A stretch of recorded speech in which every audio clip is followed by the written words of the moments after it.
Dans la culture populaire, Michael Jordan est bien souvent considéré comme le GOAT du basketball, le greatest of all time. Oui, les 4 finales les plus suivies de l'histoire en NBA, MJ y a participé. Évidemment, cette exposition lui a permis de sortir complètement du cadre de la balle orange pour devenir une icône de la pop culture. Tout le monde le sait, qui dit pop culture dit contrat publicitaire, et qui dit contrat publicitaire dit $.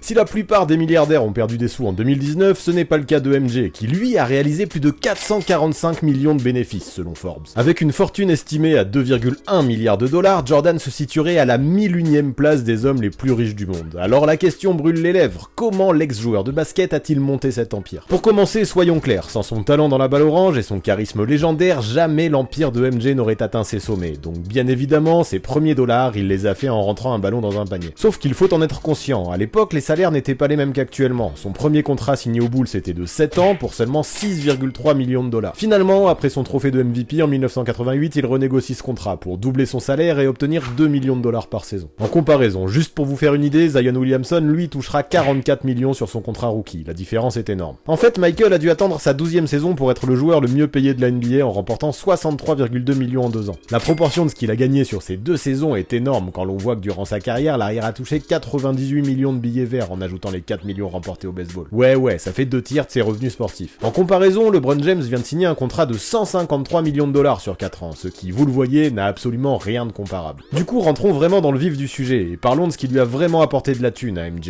Il s'agit de la filiale de la marque Nike, qui, ça ne s'invente pas, porte le nom de Jordan. Si son tout premier contrat a été avec Chevrolet, après avoir hésité avec Adidas, il a finalement suivi les conseils de sa madre en paraphant un accord de 5 ans avec Nike dès son arrivée en NBA. Le deal, 500 000 $ annuels avec la marque au swoosh, plus 6% de royalties sur chaque vente de pompe. 6% par vente, c'est pas grand chose. Le coup de génie a lieu en 1988, lorsque Nike crée Jordan Brand, enlevant pour de bon la virgule de ses modèles à partir de la Jordan 3, pour la remplacer par le fameux Jumpman. Bien joué, les gens n'achètent plus des Nike, mais bel et bien des Jordan, un nom devenu iconique dans le monde des sneakers. Ça commence à rapporter gros. Michael Jordan brille sur les parquets et se révèle aux yeux du monde avec en point culminant le titre de 1991, puis l'entrée dans une toute nouvelle dimension au JO de 1992. Sous le maillot de la Dream Team, il devient le sportif le plus bankable de la planète. Il croule sous les propositions de sponsors et multiplie les contrats avec Coca-Cola, puis Gatorade qui a donné le fameux Be Like Mike, Wheaties, Heinz, Upper Deck, McDonald's. Son compte en banque s'affole, il passe de 8 millions de gains par an en 1990 à 36 millions en 1992. La machine à billets est en route et malgré son passage au baseball qui entraîne une toute petite baisse de ses revenus, en 1997, Jordan est de loin le sportif le mieux payé de la planète avec plus de 78 millions de dollars annuels. Ces chiffres descendent ensuite assez logiquement avec le départ à la retraite du joueur des Bulls, normal vu que le gars ne joue plus au basket. Mais il s'assure tout de même 30 à 40 millions de revenus par an. Sauf que ça, c'était avant que Nike, dans les années 2000, décide de rééditer les modèles légendaires de son icône. À partir de là, la progression est démentielle et bat tous les records, atteignant en 2019 145 millions en tout, dont 130 juste avec Nike. Ouais, sans rien faire, MJ peut toucher jusqu'à 130 millions de dollars par an grâce à la vente de ses pompes. Pour info, LeBron James, deuxième dans le shoe game en NBA, n'a encaissé que, si on peut dire que, 32 millions de dollars grâce à Nike. Le calcul est vite fait et laisse bouche bée. Alors qu'il n'est même plus un joueur actif, Michael Jordan, avec ses chaussures, encaisse 4 fois plus de fric que n'importe qui dans la ligue. Plus impressionnant encore, même avec la crise liée au Covid, les ventes de Jordan ont continué d'augmenter, laissant prévoir pour 2020 un tout nouveau record. Autant dire déjà qu'une bonne grosse partie de sa fortune provient de Jordan Brand, 90% de ses revenus annuels pour être précis. Heureusement qu'à l'époque, il a écouté sa maman et n'a pas comme il le souhaitait signé chez Adidas. Et oui, toujours écouter sa mère. Après, quand l'on voit que depuis 1984, MJ a touché plus d'1,7 milliard en sponsor, on se rend vite compte que personne ne peut tester. Mais le mec est aussi un gros businessman, un gros investisseur. Et oui, vous le savez, Michael Jordan est l'actionnaire majoritaire des Charlotte Hornets. Et ça, même si l'équipe n'a que peu de résultats, ça rapporte bien. D'abord actionnaire des Bobcats, il achète finalement pour 175 millions de parts en 2010 et devient finalement détenteur de 90% de l'organisation. Le gars a eu du nez en réalisant cet investissement juste avant l'explosion de la valeur des franchises. Pour s'en rendre compte, précisons qu'en septembre 2019, MJ a revendu 20% de ses parts, ce qui a représenté 300 millions de dollars. En gros, grâce à cette vente, les 175 millions investis par Jordan au départ ont largement été remboursés. Pourtant, 70% de la franchise lui appartient encore. Si ça, c'est pas un bon coup. Mais des investissements, il en a fait d'autres, notamment dans les nouvelles technologies, l'e-sport, le son, les sites de paris, les analyses de données sportives, la tequila, le baseball et même le sport automobile. Oui, il y a quelques semaines, Michael a racheté une écurie de NASCAR dont la voiture sera pilotée par le seul afro-américain du circuit. Ces chiffres atteignent des sommets et permettent à l'ancien joueur des Bulls d'être purement et simplement le sportif le plus riche de toute l'histoire. Enfin, notons aussi que Michael Jordan est un homme généreux. Il a fait régulièrement des chèques avec plusieurs zéros pour les victimes de catastrophes naturelles, a ouvert 2 cliniques et versera l'intégralité des bénéfices engrangés par The Last Dance à des associations caritatives. En 2002, il avait également versé l'intégralité de son salaire pour les familles des victimes des attentats du 11 septembre. Mais dans ce sens-là, on peut faire mieux encore. Il a promis 100 millions millions pour aider à lutter contre les inégalités sociales, soit la plus grosse promesse de don réalisée par un sportif dans toute l'histoire. Donc même s'il peut se permettre, il serait incomplet de ne pas rappeler que Michael Jordan a lâché des dizaines, voire des centaines de millions de dollars pour soutenir sa communauté. Alors pour avoir su bâtir un tel empire, mais aussi avoir su reverser à ceux qui en avaient le plus besoin, on ne peut que tirer notre chapeau à l'homme riche, très riche, qui est devenu Michael Jordan.